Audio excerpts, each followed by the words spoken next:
What's up, warriors? Welcome back to the battlefield of the mind. I'm with Steve McCraw today. Steve, you're doing some badass ministry right now, and I'm really excited for you to be able to get into your stuff. So we were talking, I'm already caught on it. Steve is going to say some very cool stuff. So get a notebook out, get ready to start taking some notes. I think we're going spirit side is the way this conversation looks like it's going to go.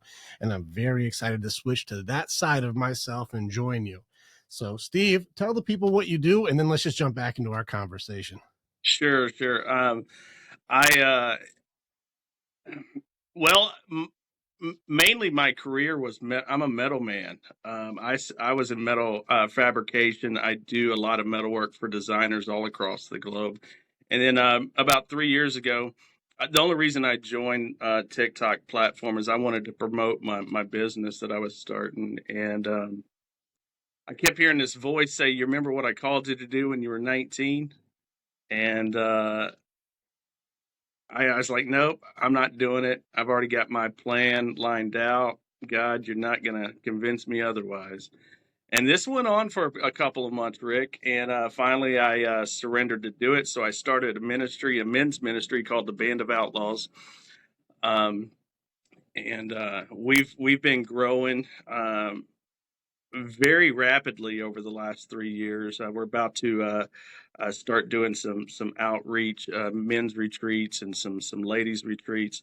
But what I was going to say, whenever we were talking beforehand, was a lot of times people think that all your work, everything you do, is on the camera, and it's not. That's when the work starts, is when the camera turns off, right?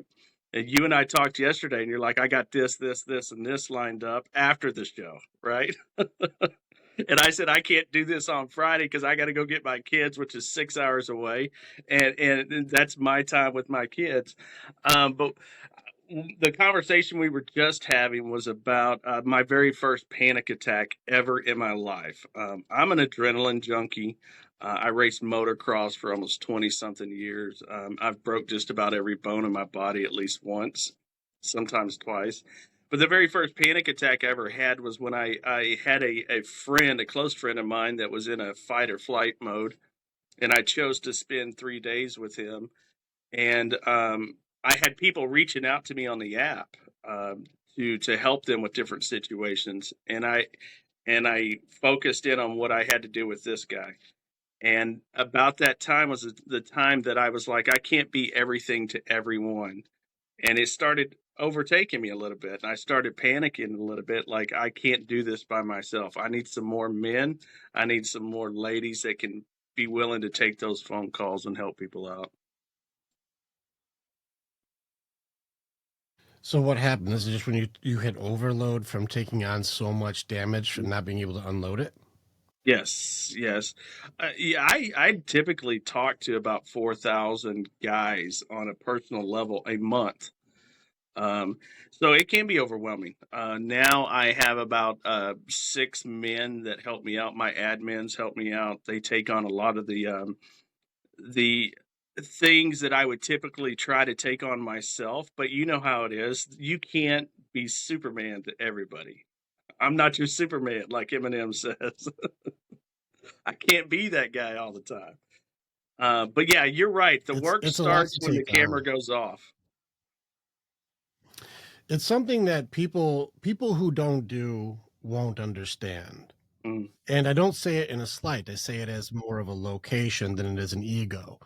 mm, And this is just like people will watch like, hey man, you're going viral, or hey man, you're doing a thing right now that like people like, or you're getting likes or views or whatever.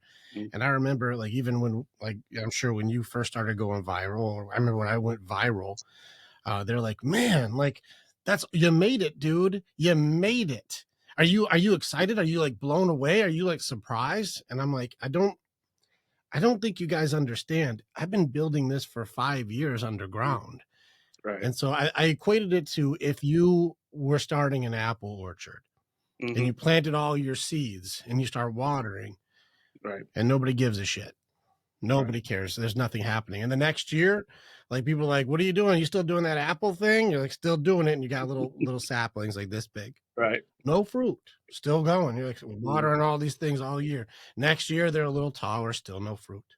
mm, Next year, they're taller, but still just not enough to make it so you can really do the things. And then your fifth year of just grinding and working, and everyone's like, your stupid apple thing, you're still doing that. How much money you made on your apple thing? None, because there's no apples yet. And then finally, the fifth, sixth year, there's apples. And everyone's like, Steve, mm. you made it. You made it. There's apples. You made Five it. apples. Five And you're like, apples. stop that. You said, stop that. Stop Yeah. that. I'm not surprised that there's apples when I've been working on my apple orchard for 5 years. But what you don't understand is now that there's apples, the work begins. Now Right. I have to make cider and make donuts and get customers and take care of people and Right. hire people for this and hire. You think I made it? No, the work begins now. Now my purpose can Right. start to happen. But you guys weren't there for the 5 years, the thousands of days of no apples. Right. So when the apples show up, I'm not surprised. That's what I've been working on for this whole time. Now I can start doing service. Now I can start being there for people. Now I can start bringing joy into the people's lives again. Now we can have donuts and cider together Right. because there's apples, because I worked when you didn't believe. So you're like, Absolutely. Steve, you went viral, bud. You made it. You're the big time. You're like, no, now I have apples. Yeah. I got to do something with the apples now. Well, you know what? And that's why I preach humility a lot. I think some of the strongest men out there, they have to be humble about it. Um, it doesn't come from me. I've had some help, right? And I've had some help from the Lord above, and He's been faithful to take care of what He promised me. And what He promised me is He said, "If you do this, I'll take care of you." I didn't want to do this, Rick. I had my life planned out. I had multiple houses. I had multiple cars, that type of thing. I was very well known in the industry, and it was a struggle for me to give all that up to go into ministry work because my dad was a pastor. My dad was in the ministry. I grew up around that. I know how hard it is, and so it was a struggle. But when I finally surrendered, he's never let me down. He's always taken care of me. Um, and I want to back up a little bit. Can we tell everybody how you said I was handsome before I got on the show? I'm just joking. Yeah, Uh, you're a handsome dude. You're a good looking guy. Listen, but I'll give credit where it's due. That's a good y- looking dude right there. you know, I still I still try to stay humble. And I got to tell you, when I got the invite to come on your show, I didn't feel like I was in the category of some of the other guys that you have on the show. I didn't feel like. I mean, look, you had Dwayne Noel on here. You got Danny Morell on here. You've had all these guys, and I'm going, wait, what? Me? I called conservative Ant the other day, and I said, "What's Rick like when you talk to him?" He goes, "Oh, he's very nice to talk to. He's very inviting." I said, "Good. That's all I needed to know." All right, low key, just so you know, I've got this just so you get an idea of like this is how I appreciate and value you. This next week I go to Florida. I'm seeing Conservative Ant. I'm gonna go hang with Yeah, him and I'm yeah. gonna stay at He's a his good dude. place. We're gonna record together. And then I'm going to see Chris Burkett and Peaches. So I'll be back on the To Be Better podcast, which is Yeah, a big show. right. And I've got Brad Lee this afternoon. The dropping Bradley. bombs, 2 million. Brad That's Lee, LEA. yeah, yeah. It's a big dude. Yeah. That's a big dog. I've And so always wanted to I'm ask hanging with him. Steve McCraw. I'm happy. I've always wanted to ask Brad what happened between him and Grant Cardone. Oh man, I mean, we could Ask ask him him. that. Ask Actually, I him didn't that. get too much into any of his feuds. I agree with I just like his style for Yeah. his approach on his speeches. I've only seen a few of his podcasts, but I'm excited to hang with him. But my point is still is like it's not about viewers, it's not about followers, it's not about likes and subscribes, it's about caliber. And dude, I'm honored to hang with you. Like I said, hey, if you got Friday, I'll spend even longer with you. Like it's like I'm honored to hang with you. So it's not about what other people think. It's about what we're called to do. And it's an honor, man. I'm happy to have you with me. And like, yeah, dude, listen, the humility of it. I'm a strong, handsome leader. I get it. And I can recognize another one. Right. I'm Well, like, thank you. I I'm like, you're good appreciate that. looking too, bro. Like I said, I'm not here. I'm not here for the clout. I'm not here for the accolades. And like you said, going viral means nothing really to me. I just want the message that I'm putting out there to be heard. Because I think if you apply, a lot of people know what they should be doing, but you have to apply it, right? You have to apply it, I and the think application, there's four elements to us. right? There's four elements, and you speak in a couple different of them as your strong side. Uh, Mm, there's a yin yang of mind, heart, body, soul. mm, There's a yin yang to it. So heart and spirit, those are on one side. Mind and body are on the other. It's uh, logic, tactics, and then mm, action and doing. And then you've got the feeling and the emotion and the passion. And then right. you've got your spirit, which is the connector for everything. It's the connection and the purpose. Mm, And when people are not training all four sides, you start with your strong side and you start working into your other ones. And this is where, like you said, you were more body, if anything. You're like, I fucking do. I'm mm. gonna go jump shit. I'm gonna go build things. I'm gonna go do stuff. At your body side, strong. I'm gonna make it happen. But My then you're body like, I pays opened up for it now. spirit side. Oh, I believe you, dude. I believe you. But you keep saying a word that if you're mind and body side, you keep saying this word that is a bad word. You keep Yeah. saying when I surrendered. Mm. When I surrendered. Now for logic guys and for action guys, surrender means quitting, failure. You lose. Sure.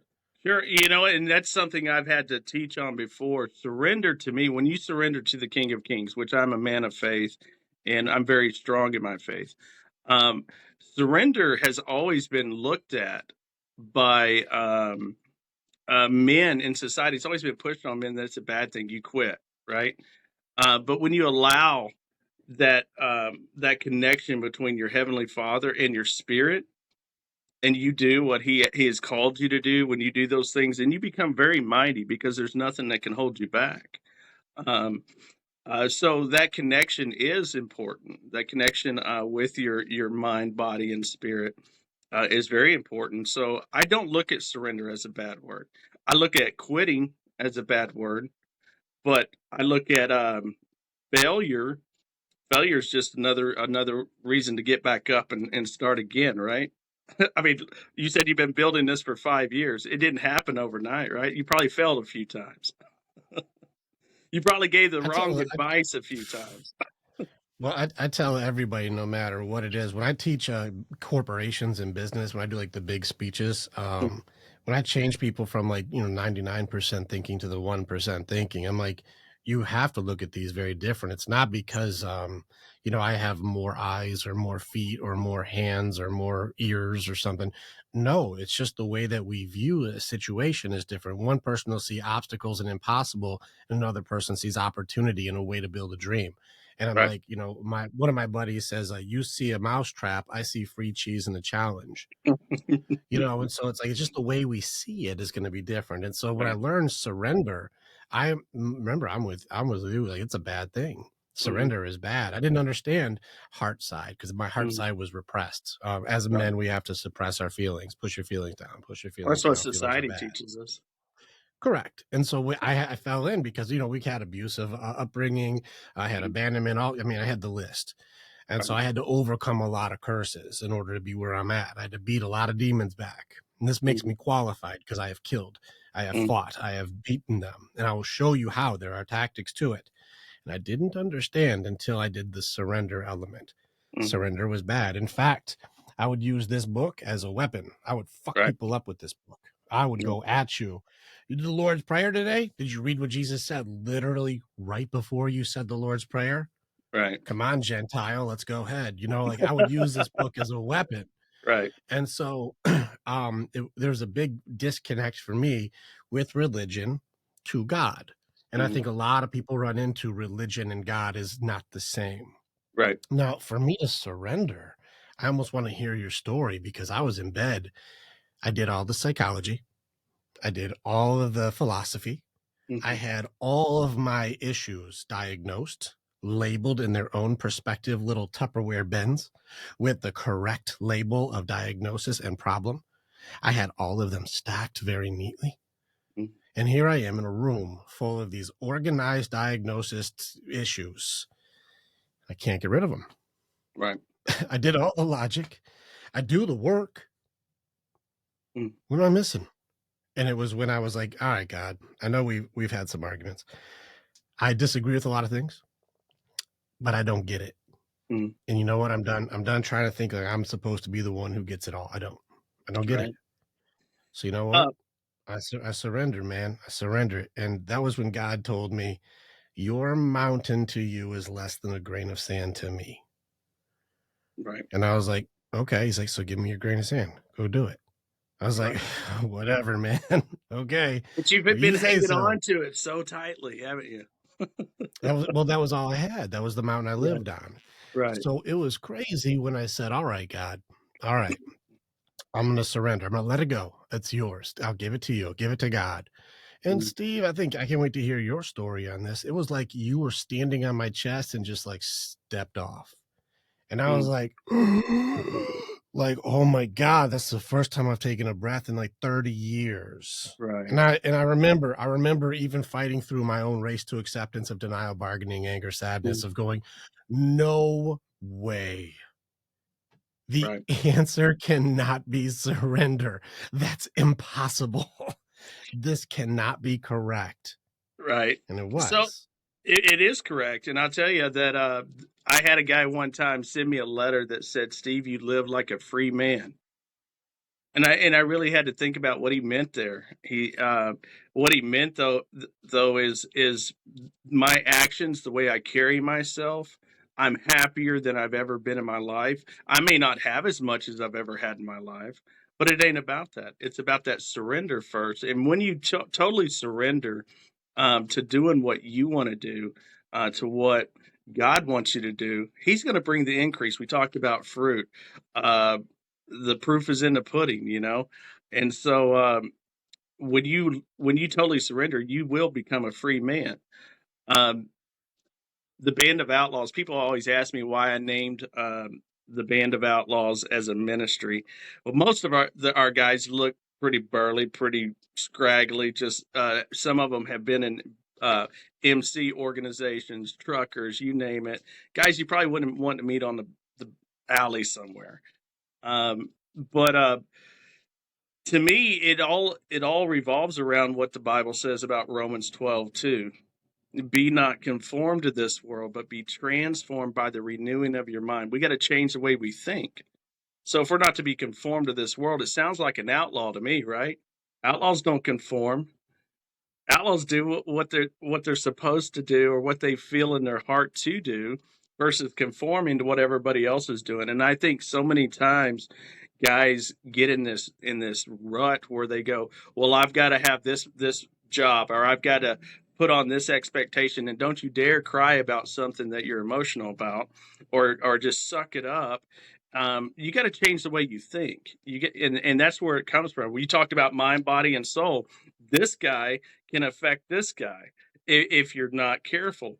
I feel like the mind is the devil's playground. Um, One of the I want to best. hear more. Why do you think the mind is the devil's playground? Because those thoughts of not being worth it, those thoughts of um, I've got to perform in a thing, they really affect your outer actions, right? So, Rick, you said, "Man, I'm glad to hang out with you, but I may not feel like I'm even worthy to be on your show, right?" But that's just the Well, I don't devil messing with me. I don't know if that's the devil, man. So You think it's me? I think curses are different. Uh, When I train people on doubt, that worthiness is a doubt curse. mm, And so if you understand how it works, it's very, very defeatable. But I don't Mm, think that doubt is the devil. I think it's just something that was planted that we nurture. right. And Um, so I don't think you're under attack. I think it's just somebody put a belief in there and then you just take right. care of it. Or Because sometimes I it's mean, a like, belief you have for yourself.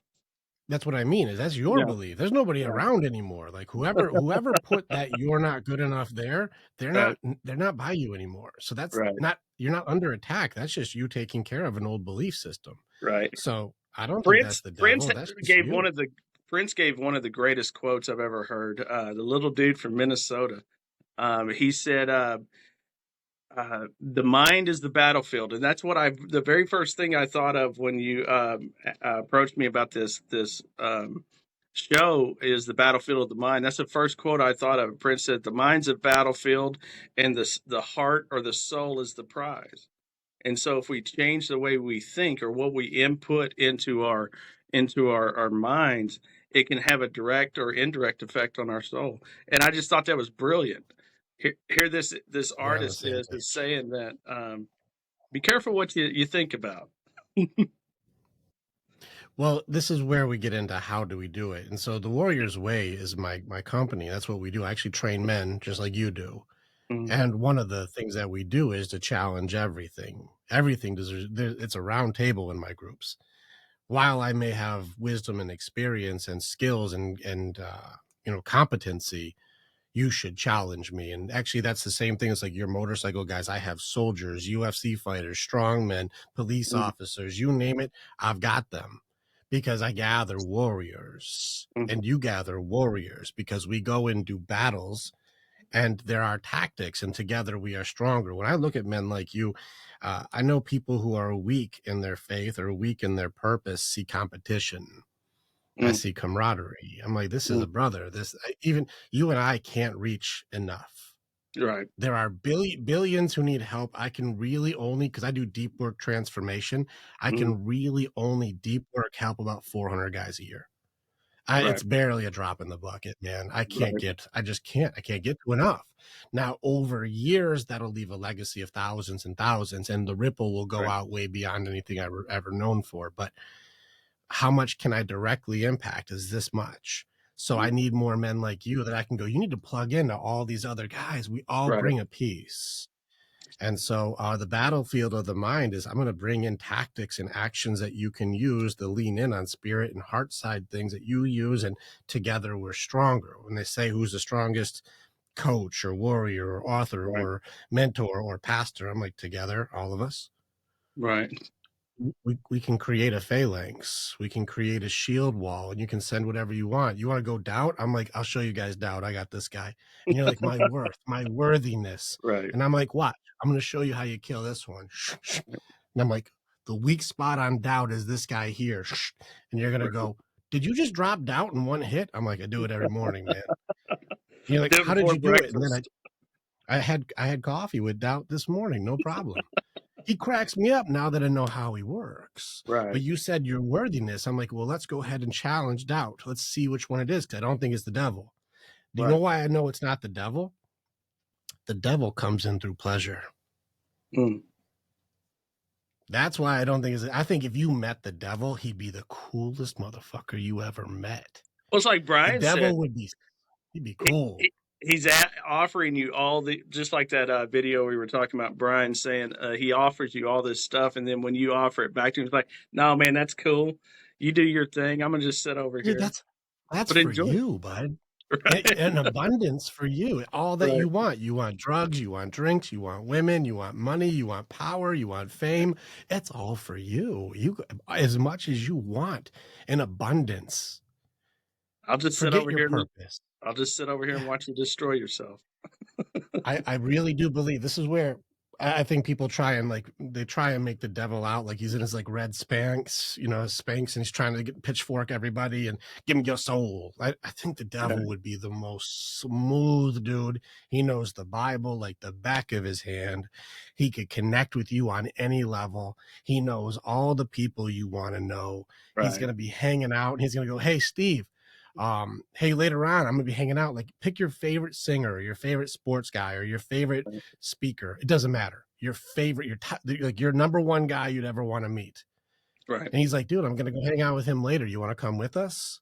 I'll introduce you. And you're like, oh, dude, I know, but I got my wife at home and I got shit to Got do and I got my backstage kids this passes. week. I got backstage He's like, passes. no, Come hang out. backstage, but Steve, I'll get you in. I'll get you in, man. No Right. problem. And you're like, oh, this is a once in a lifetime, man. Like, all right, this guy's cool. He's smart. He's offering me backstage with my favorite thing ever. It could be speaker, author, Right. singer, you name it, whatever. Backstage to the fucking Lakers, or you pick a sport. It doesn't matter. You get in. You're like, Right. all right, I'll come for a little bit. I'll come for a little bit, right? Mm. I'm gonna hang out for a little while.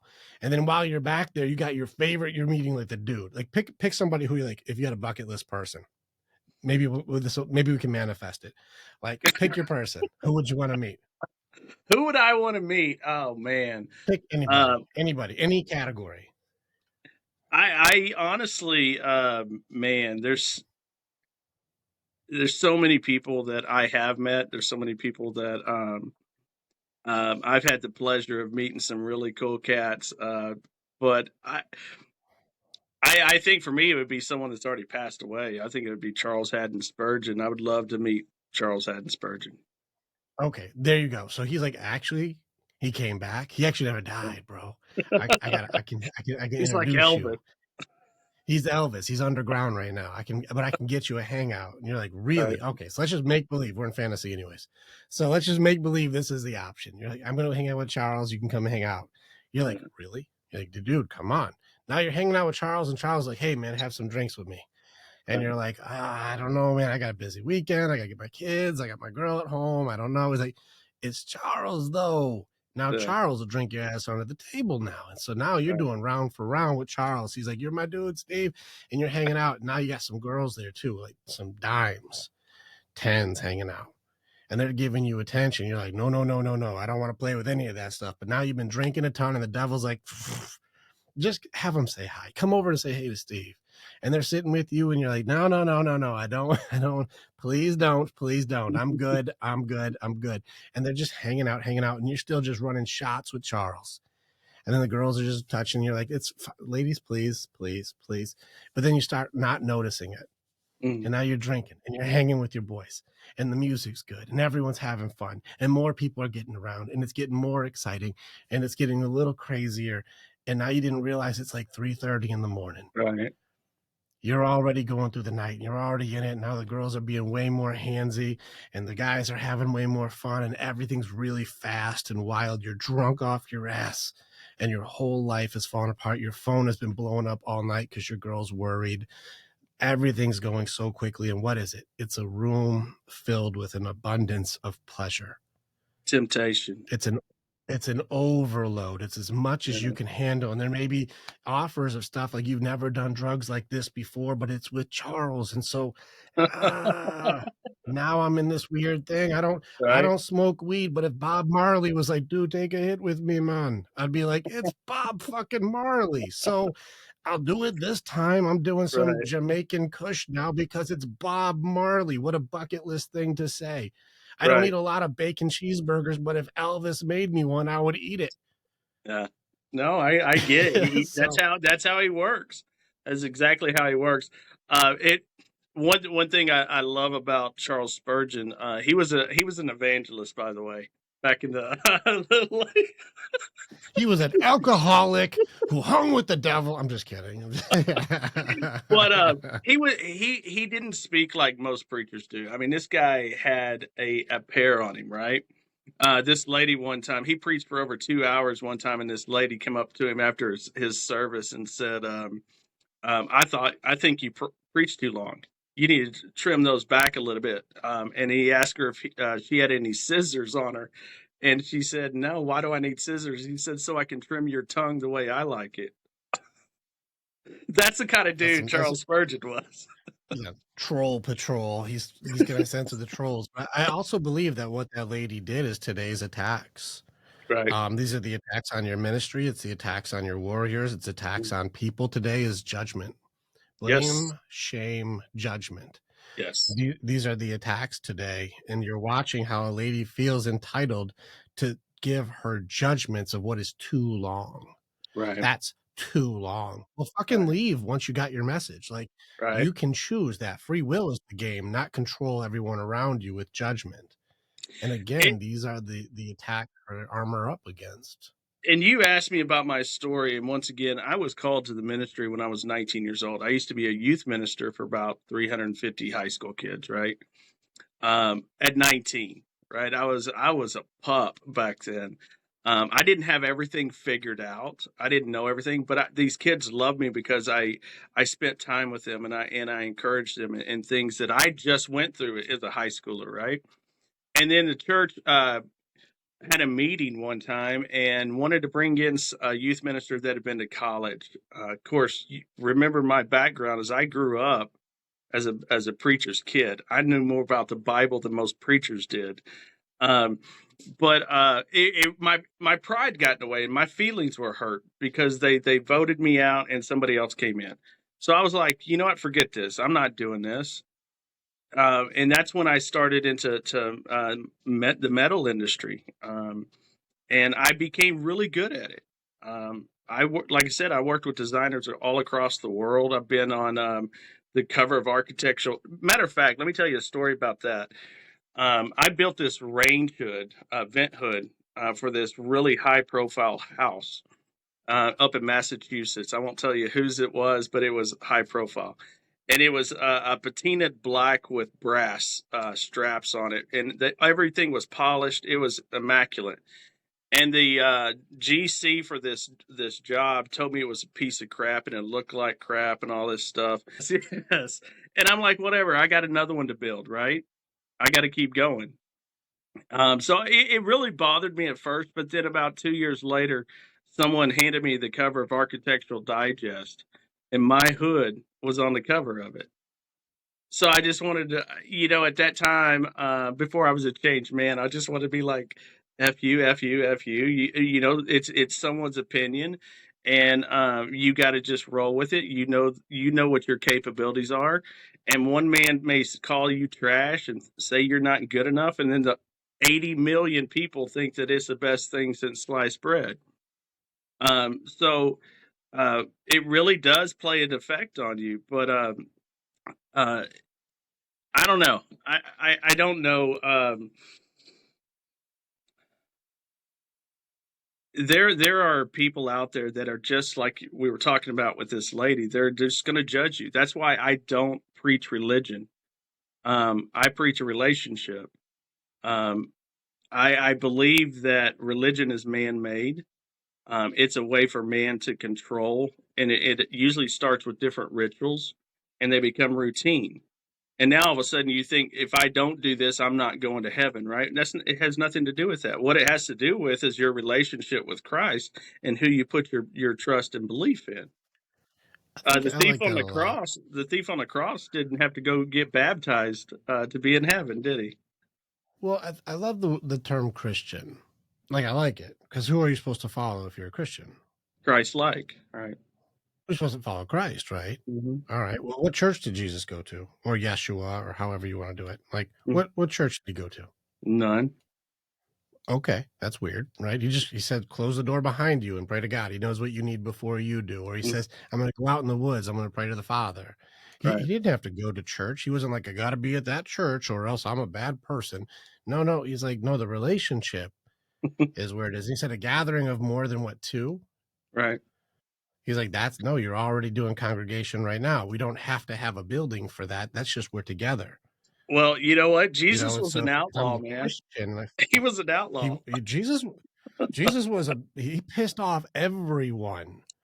Did you? Jesus pissed off everybody. He was like, he was going into the church and breaking all the rules. Right.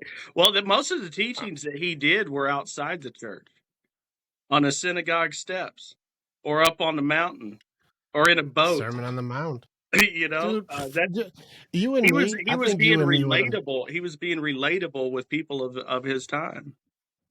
bro, just Matthew 7. Just that one Sermon on the Mount, just that one spot right there smashes most of today's bullshit.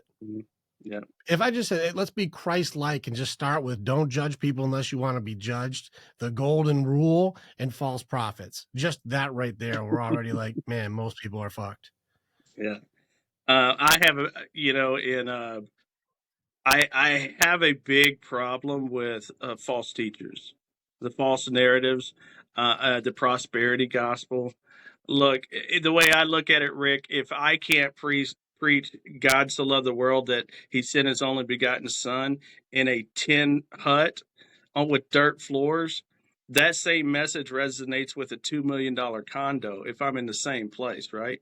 But if I say, well, you're the only way that God's going to bless you is if you give to me, if you send me all your money so I can live in this $2 million condo, or drive this, fly this plane, or you talk about the wrong motives. I think John 3:16 sums it up. That's his message. That was the message that Jesus came for, and it rings true in a hut or a condo. Well, You're 316 is giving people confusing. a Out of false out of sense of hope. context is very confusing. Like the 316, God gave his only begotten son. It gives an idea of love that I don't think people can grasp, and that Hmm. makes it seem unrelatable. Like Right. it's almost too big to understand. It's almost like there's billions of galaxies. You're like, Mm, I can't even quantify the size of that. Like it's almost too big to grasp, and so if you can't understand it, it means nothing. If mm. you does it make sense? I just one of my guys is one of the strongest men on earth, and he was saying people don't understand if I say I picked up 900 pounds. Well, if Because you've never it's lifted more outside their than capabilities. if it's anything over 300, it's all the same. It Right. means nothing at that point, you know? And Right. so doesn't matter how big it is, it still doesn't, I don't get it. So God gave his son for you. He died on a cross and people are like, why the hell? I don't get it. Why would that even happen? What are you talking about? It's too big to get. And Mm. so that makes it tough for John 3:16 because if I just go, you should get it, it's like, Steve, I don't get something. I get into the Socratic method. I don't understand. Can you tell me if he loves us this much and Mm. that's what love is, then can you explain what love is? Should I be like killing my kid or something? Like what the fuck is love? Like I don't understand what it means if that's love. Can you explain love? I And explain to love is people, so big. right. It's too big. Love is I too big I for explain to people like this, and I don't know if you have children. I do. I have a daughter who just turned 17 and a son that's 14. My daughter's my $1 million baby. She has autism. She had open heart surgery at 6 weeks old. So the Lord taught me a lot about patience with my daughter. But she's going to be a senior in high school this year. There's not a person on this planet that I would give any one of my children for. I think that's for me to say, hey, I'm going to give my child up so that you can live, so that you can have eternal life. I don't understand that because of the love I have for my child. So for me, that shows how like you said, how big it is, how uncomprehendable it is for me because I can't imagine doing that. But that's how much he says he loves us. Romans 5:8 says, "And God commended His love toward us, and while we were yet sinners, Christ died for us." He had to pay the price. Now it's up to us to accept that gift. Um, we say he died for the whole world, and he did. But until you actually accept that reality and say, you know what, I'm going to put my trust in him. I'm going to believe what he says that I am the way, the truth, and the life. Then you're still haven't made your peace with God. So I think there's a lot of I'm gonna go a little hard, Steve. I had a lady ask me one time, where did God come from? And Oh well. you got to think about it. I mean, we can't comprehend those things in our mind, Rick. Like we think that he is the beginning. He is, and he's always been. So it's a hard question to answer because we as people, human beings, we can't grasp. Just like the 900-pound lift, I can't We can't imagine get it. doing that. I think that's where faith lies, though. And so I'm gonna go a little hard on this one. So like, roll with me, play tennis with me on this one. Okay. So I'm gonna go logic side, and I want you to hit the ball back. Okay. I had a hard time with this before I went into like it's not for me to understand. Just the surrender, the leap of faith, if you will. It's illogical. It Mm, doesn't make any sense. The stuff you're saying right now doesn't make sense. You're like, all right, so the rules were Jesus came down or Yeshua came down and he died for our sins. Okay. mm, Um, why did he have to do that? Well, because Adam and Eve did a thing. And I'm like, yeah, but God set up that thing. And so when Adam and Eve got kicked out, who made the rule that like everyone's a sinner now? Whose rule was that? You're like, well, that was God. God said, like, now everybody's a sinner now from this mm, point on. And I'm like, so if God made a rule, why does he have to send his son to get killed to change his own rule? Didn't he just make the rule? Why didn't he just make a different rule? Because he just made it in the first place. It's mm. his own rule. So why does his son got to come down and get killed to change his own rule? Right. He made the rule. Why didn't you just go like, hey, new rules? Why do you gotta sacrifice your $1 million baby daughter for a rule you made up? Right. Why I'll don't put you it just to go like, hey, new rules? right. Here comes the tennis ball back. You ready? Uh, Yeah. uh, I'll put it to you this way. Have you ever stole anything in your entire life? Let's Oh be yeah, I've honest. done crime sprees, bro. Exactly. Did anybody teach you that you needed to do that? Or what about tell a Oh lie? man, they taught me I was taught how to do it, not get caught. Okay. So that's a sinful So no, no, there's that's a sinful nature, right? Somebody taught you that, just like Adam and Eve, just like from then on, somebody taught the other person how to lie, steal, commit all these different sins. There's none of us that are perfect, right? There's none mhm, of us are perfect. And so the only way mhm, that we could reestablish a relationship, because in the garden, God walked with Adam and Eve, right? And I'll put it to you this way: when they ate of the fruit, they were ashamed. No, well, nobody told them they were ashamed. Nobody told them they were naked. Uh, but because of that revelation of disobeyed God, or I disobeyed what He has established, God starts looking for Adam and goes, "Adam, where are you?" Well, we were hiding. Well, why were you ashamed? Well, we were naked. Well, who told you you were naked? So a lot of times that's what happens is man in a whole is a sinful creature. And the only way to reestablish that relationship, that personal relationship was with God, was there had to be an atonement for it. You've paid for your crimes, right? Most of them, except the sprees that you went on.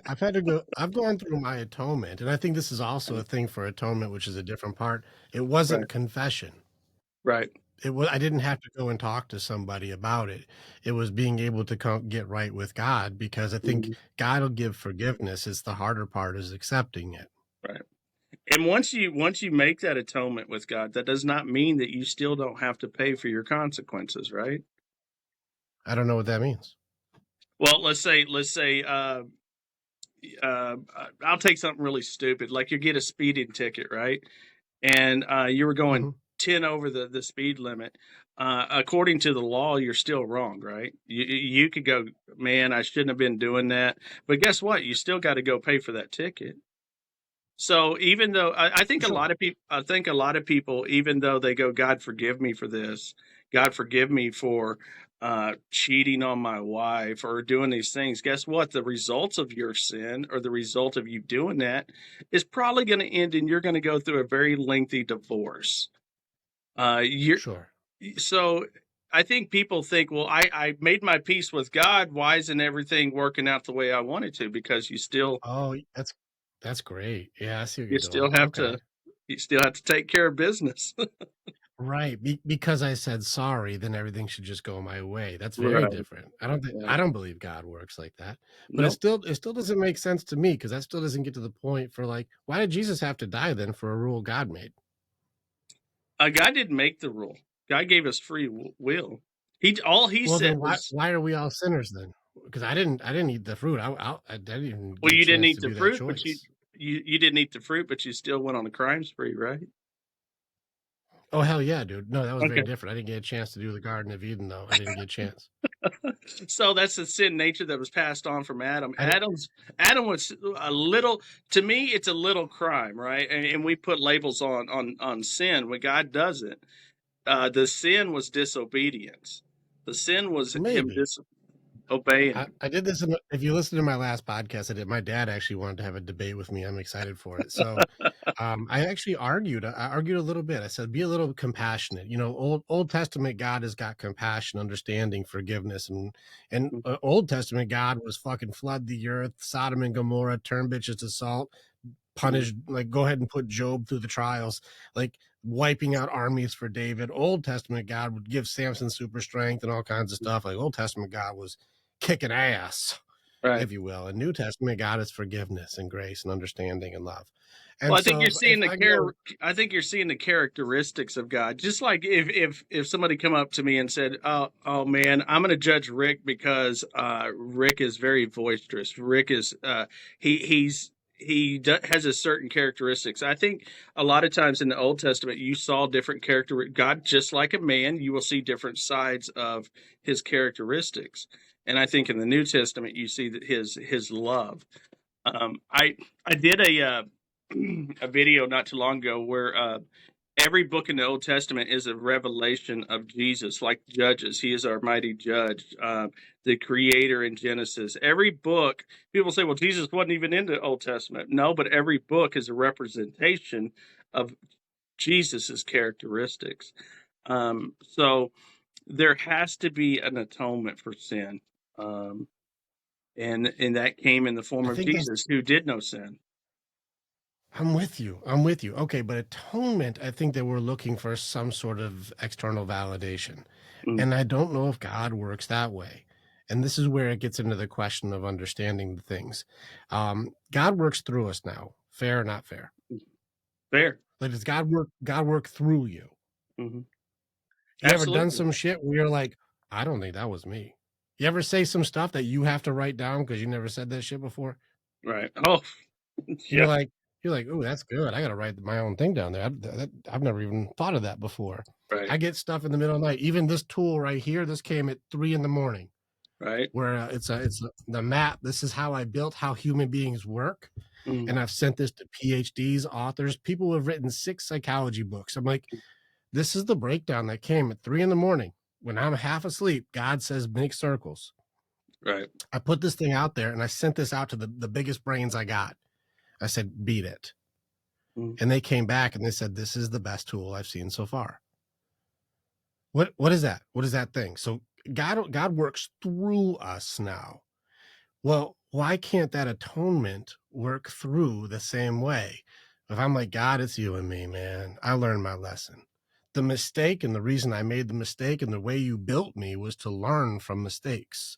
You didn't build me to be perfect. You built me to grow. You built me to choose. Free will's the game. I'm with you.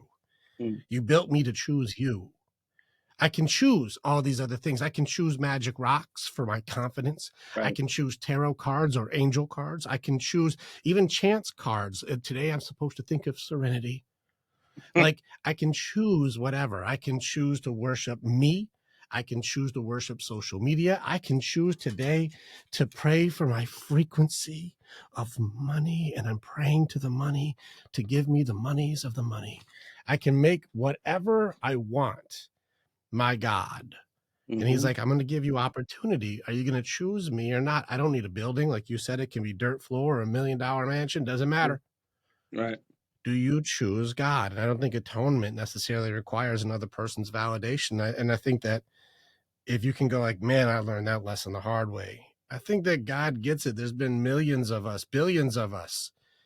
We're not doing new shit. Right. And you said it best. And I'm gonna here comes that tennis ball again.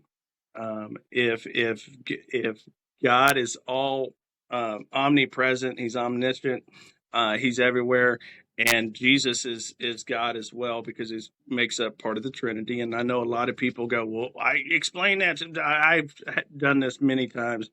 I don't We're get not it. doing Trinity talk Yeah, today. We're not doing Trinity talk but today. here's I'm the with thing. you. I got What you books said this was thick on it. you said you don't have to make atonement to other people. to validate what you did with God. Well, Jesus isn't other people. He's still God.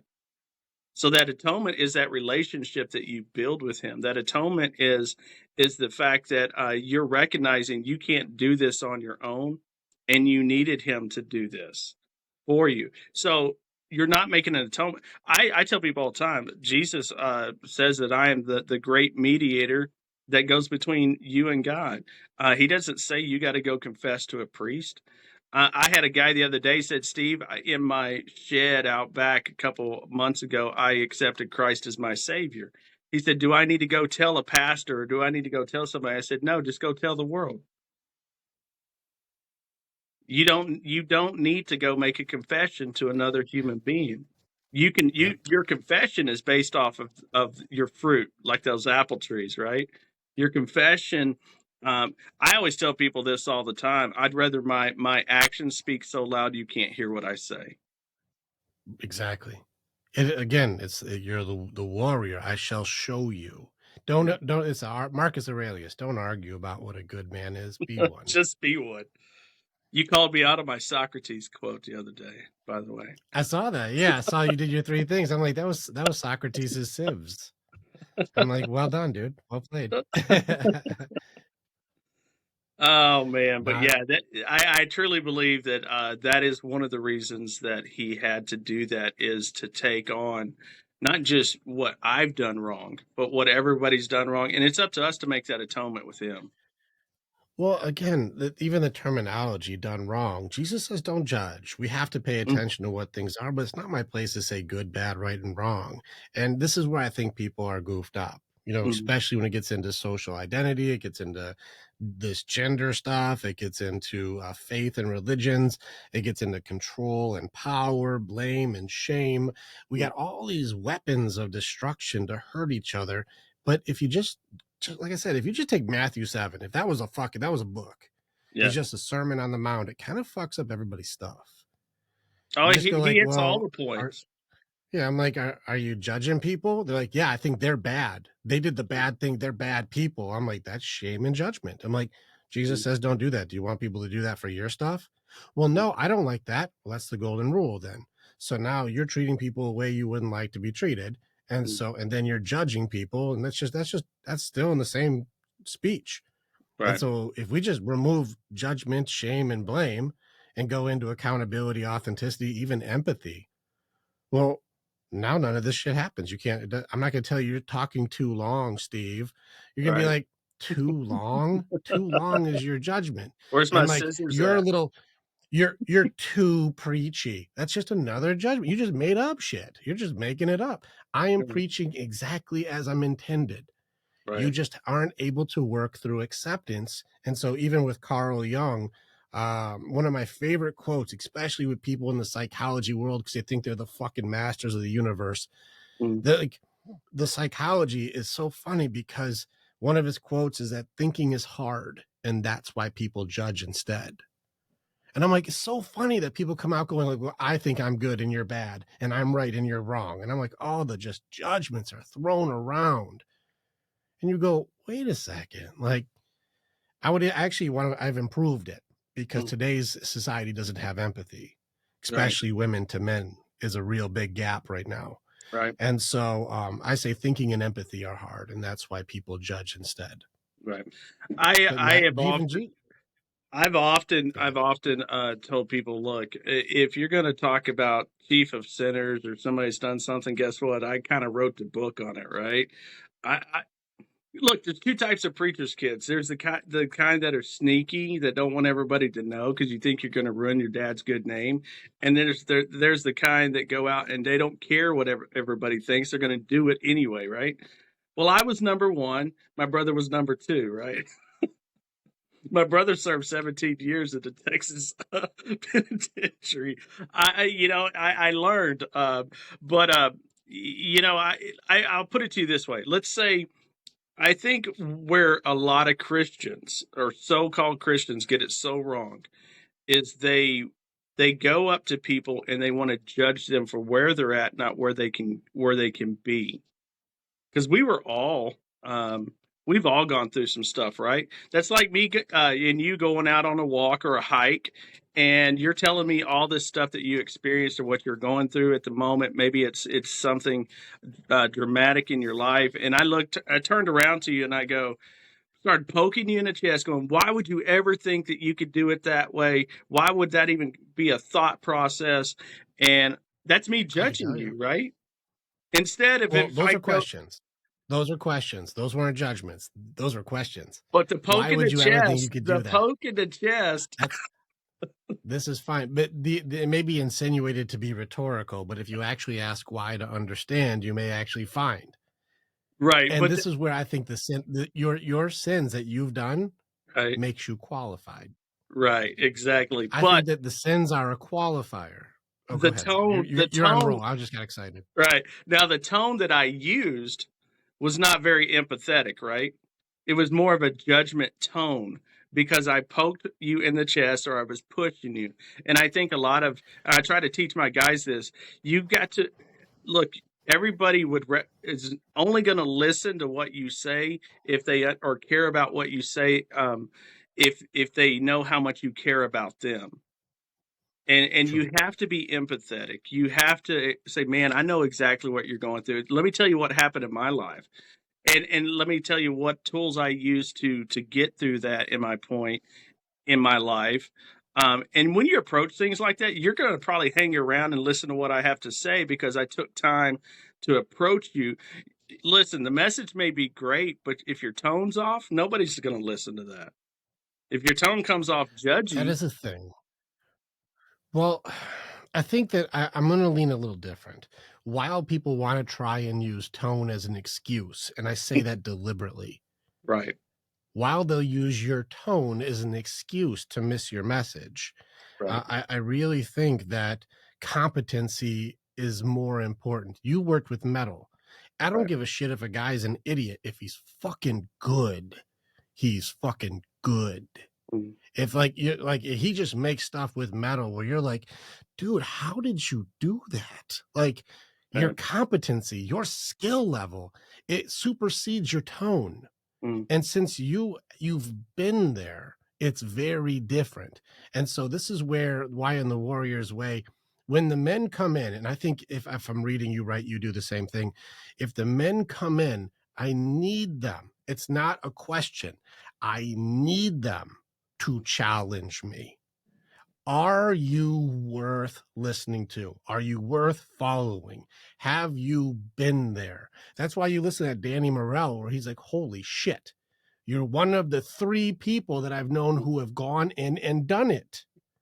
I'm right, like, challenge me directly. right, Ask me hard questions. mm, Have I gone to hell?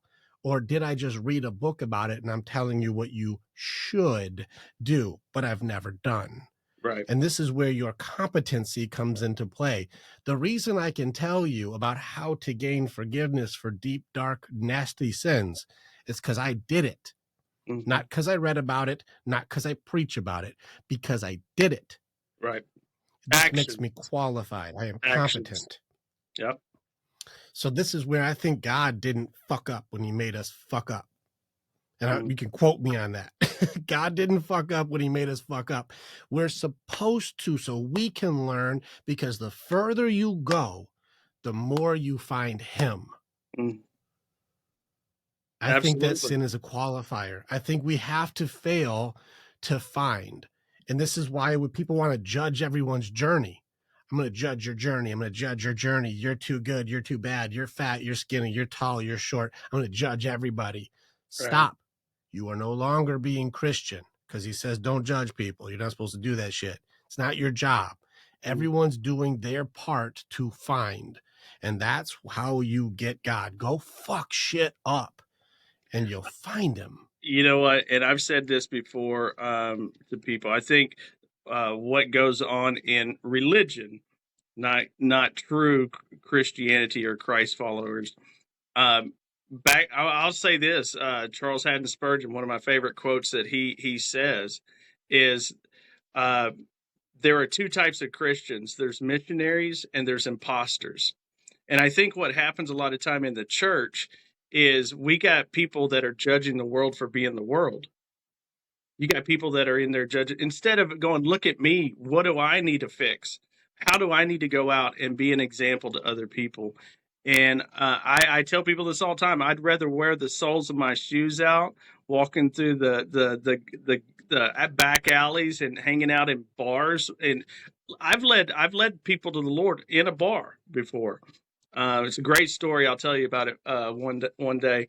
But I think I'd rather wear the soles of my shoes out than put splinters in my the backside of my jeans because I'm sitting there going, I'm here, they're out there, you know.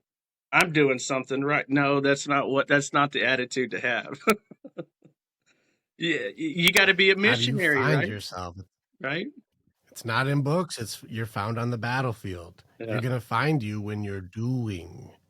And when you're out there in it and it's dirty and it's messy and it doesn't right. go according to the script and it doesn't always make sense. But one of my tools I use is I call it the Epictetus compass. It was a quote from Epictetus that I've altered a little bit. It's that your circumstances, what is happening, that does not define you. Right. It reveals you to yourself. Mm, And we're in a time right now where denial and truth it's an interesting battle. It's an interesting fight because mm, the truth has become subjective. It's become my truth. mm. It's turned into blame, shame, and judgment are the weapons to control the strong and break down the mighty. It has made it so that we will cancel, we will censor, and we will teach you to self-censor by using you are bad, shame. You should feel bad, guilt. It's pride. You It's pride. yeah, well, maybe. I don't know if it's pride, and maybe it's the definition for pride I have maybe different than yours. And that's again the subjectivity of terminology, which is a Exactly. limiting language, Exactly. also becomes part of the weaponry. Because if I say you're being disrespectful, well, my first question is well, please tell me what respect is so I can know. Mm, And everyone gets stumped with that one right. because it's all different answers. My definition of pride, like you said, it's subjective, but I think when I say pride, I'm looking at it from a biblical standpoint. And in Proverbs, it says these seven things the Lord hates, and eight is an abomination to him. And the very first one is a proud look. When you think Mm. that you are so much better than somebody else, and you're critiquing and judging them, um, I think pride is the underlying sin of most sins that we commit is our own selfish pride. That's an interesting terminology because I'm fucking proud of you for the work you've done. Well, that's different. Now I will tell you what I tell everybody else. I got to give him all the glory. I'm But just a this, but you vessel. see that, but you see what I did is I used the same terminology to praise, not be egotistical. I give, Exactly. I give, I give appreciation and admiration to like the dedication that you've done, even in the name of God. Hmm. And many Absolutely. people are like, I'm proud of you, Steve. Like you Mhm. go into the fray. I see another warrior in front of me, and I'm honored and proud to stand next to you and say, let's go ahead and work out these difficult conversations for people who haven't gone this far yet. Right. Maybe we can help put a couple pieces that make the leap of faith not so fucking crazy for one person out there. Maybe that's what this Absolutely. conversation is, and I'm proud to be able to stand next to you and protect your left as you protect my right as we go through this conversation.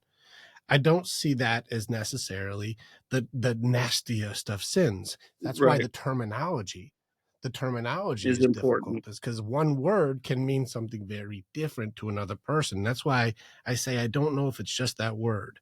Mhm. You would love the stuff that I do with my warriors. Last week we spent 2 hours trying to figure out what peace means. Mm. It's one word.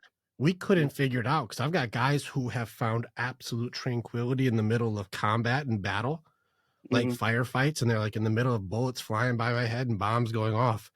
I was at total peace. The Things sound slow was, down. Things slow everything slowed down down. It's for like you. the most peace I've ever felt Right. was in combat. I've got cage fighters that were like, when I was in there, I was at peace. I'm like, well, is peace only when the adrenaline dump is going crazy? It seems like it was there, but then you also have that I was in a meadow with sunflowers in the near the woods, and the breeze gave me and a butterfly landed on my finger, and I was at peace. You know, like Right. which one is it? Is it peace as the we're not at war, or as peace within myself and a perspective of what it is around me? Right. You know, and so we got into a big conversation. That's just one word. Mm. I do this with multiple words: respect, leadership, love, happiness. Let's break it down. This is why me connecting my spirit and heart to you is complicated, because we are bigger than our bodies give us credit for. Mm. This is The just a thoughts I have are container. bigger than this little head. Yeah. It's just a container. The emotions, the love, the Right. connection, the camaraderie is bigger than like my frame. I'm 5'10", but the way that I care about my warriors is bigger than a 5'10" dude. Right. Exactly. And And you this have is to why be it's that tough way. when you say You got to, like I pride, for use this example. Yeah. all the Oh, go time. ahead. You got to lead by example. That's the only way to lead. Um, you have to put in the work. You have to train your own thought process, your own. You have to work on your own inner peace, whatever that may be, whatever brings you that peace. But then you go out and you lead by example, and that means you're not just running your mouth. I mean, there's a lot of people that come out here and they run their mouth, but they go and do something totally different when the camera's off. I had one of my admin guys has a motorcycle ministry as well, and he's become a great friend of mine. But before that guy joined my ministry, he watched me for 6 months to see what I said and to see how I acted before he came on. Now he calls me daily and says, "Steve, is there something I can do for you today? Tell me You what have you been need for me to challenged. do." You have been challenged for competency and found worthy. Right. Again, and while that technically would fall under judgment, this is required for men to have respect. I have judged that you are good. I have Right. judged I can follow this leader. It Right. is judgment still. Again, these are why the terms for English Hmm. or for language is the problem. Is because it's the same thing if I say, like, that's a good man. Steve is a good man. That's a judgment. And yet we think judgment is only negative. It's Mm. not. Right. This is why pride, you say pride is one of it's one of the deadly sins, if you will, if you go Dante's Inferno or Purgatories, and you get into, like, you know, the seven deadly sins, pride is one. And you're like, yeah, there's that, but I'm proud of my family. I'm proud of you. I'm proud of my men. I'm proud of my daughters. I'm proud. And it's not because of ego, you know, or even to even say the ego element of me saying, I've gone this far in my journey. You have gone through like areas of hell and have found the way through. You have traveled through darkness and found the path. Mhm. You have done work. And you're like, oh, you think you're better? No, it is not ego, it's location. Mm. I just have gone Absolutely. further. And this is why people will judge your journey. They'll say, "Oh, you think you're better, Steve? You think you're better?" I'm like, why are you making that up for me? I'm just geographically in a different location. Mm. And I've Absolutely. already been at your crossroads, so I know where you are. That's not ego, that's understanding. Right. Um, I'm gonna tell you a proud moment for me personally. Is I had someone reach out to me about a guy that was going through some depression and everything. And I typically don't give my phone number out to people because if I gave my phone number out to everybody, it would shut down because of all the phone calls, right?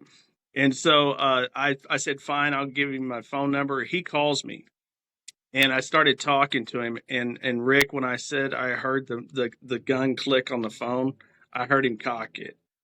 And I had my kids with me that weekend, and I was supposed to be taking them out to dinner, and I'm on the phone with this guy, and he was an enforcer for an MC group. I don't know if I should say exactly which one, but he'd been doing that for 30 years. And he kept saying, "How could God love me for all the things that I've done?" And I spent 2 hours with him. And my son kept, when I'm on the phone, I pace a lot. So I'm walking back and forth. You know, I'm anxious, especially when you hear that kind of noise on the other end. And my son kept coming in the kitchen. I kept putting my finger up, going, "One more minute, buddy, just one more minute." And 2 hours later, I led this man to the Lord, and I just had this feeling of finally, you know, uh, I'm sure we've all experienced it in some form or fashion. And I went up and hugged my son, and I'm gonna try not to get emotional about it. No, you can do that here. We do that together, man. I told him, I said, "Thank you for being patient." And he said, "Dad," he says, "that man gonna be okay?" And I said, "I think so. I think he's gonna be all right." So we went to dinner and everything, and I took him back to Houston. And my ex, their mother, called me, and we don't usually have this really awesome relationship. Never have, right? But she called me. She X is said, for a reason, right? right? She said, "Your son is so proud of you. He won't stop talking about it."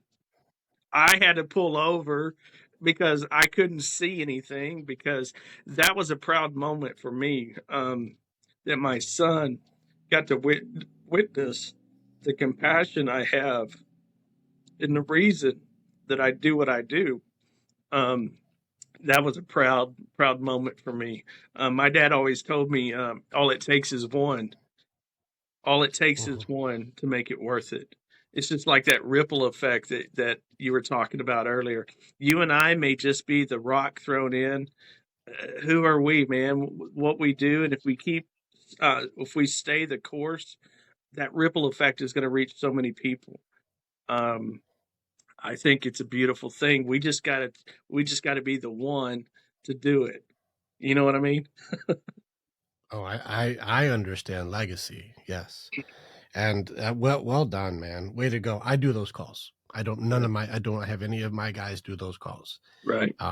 And so those are difficult conversations. And I've had those 3 in the morning phone calls with, Mhm. with my guy, with, Smith and Wesson, and with fucking Jack Daniels. We have those calls, Yeah. and like, I know what you're talking about. I want to give you a success story, and I want you to be able to use it, hopefully in your own ministry, if you can. Okay. Okay. We with those calls, I'm the only one who took them. Too much liability. And so Right. you can relate. Too much liability. I want no other warrior to take that call. And I would have those calls like maybe every week to 2 weeks. There'd be a guy who's like in, because there's a lot of guys. And suicide is one of the biggest issues for our men because there's no hope, no purpose. And I would have those calls. One of the guys I pulled in, one of my guys who just so you know, my program, it's a little expensive, but every single group or unit that I run, I do what I call skin in the game. Every guy has to put in. Well, some guys will fight like hell, but don't have the money. Right. So every single unit that I put together, I pay for one. Gotcha. I say, are you willing to fight? I'll pay your way. This is one guy. His name is Phil. Phil was injured. He's on disability. He had an accident that crushed the whole right side of his body. His right hand is immobile. He's just got a flipper. We call it his Right. flipper. Like, his whole arm is just massive nerve damage. His leg was crushed. He's half his body is just rocked, Right. and he's permanently injured from this. He's damaged. Well, he was just on disability, on tons of drugs, all kinds of medication. He just started liking our lives like crazy, and just kept showing up and kept being there for everybody and being a positive support. Couldn't afford shit. So I put in for Phil. And Phil, he's his superpower, if you will, is he's just likable. Mm. Doesn't seem like an ability that people would go like, man, what a cool superpower. Well, Right. ask any introvert, they'll fucking take that one. They Yeah. just like you. I would like that. Like, so all introverts are like, please give me Phil's ability. Right. Phil's just likable. Well, Phil, after my guys go through training with me, they're like, how can I serve? How can I be of service? Mm. And I said, brother, it's time for you to do some work too. He's like, I have an idea. Can I just make like a nighttime group where the guys, like, we don't have to train as hard as you train with us. We can just hang out and just have camaraderie and hang out. Right. And I said, yeah, sounds good. And so what he did was, whenever he was going to do a, hey, who wants to hang out group, there was a gif of Elmo with the fire behind him.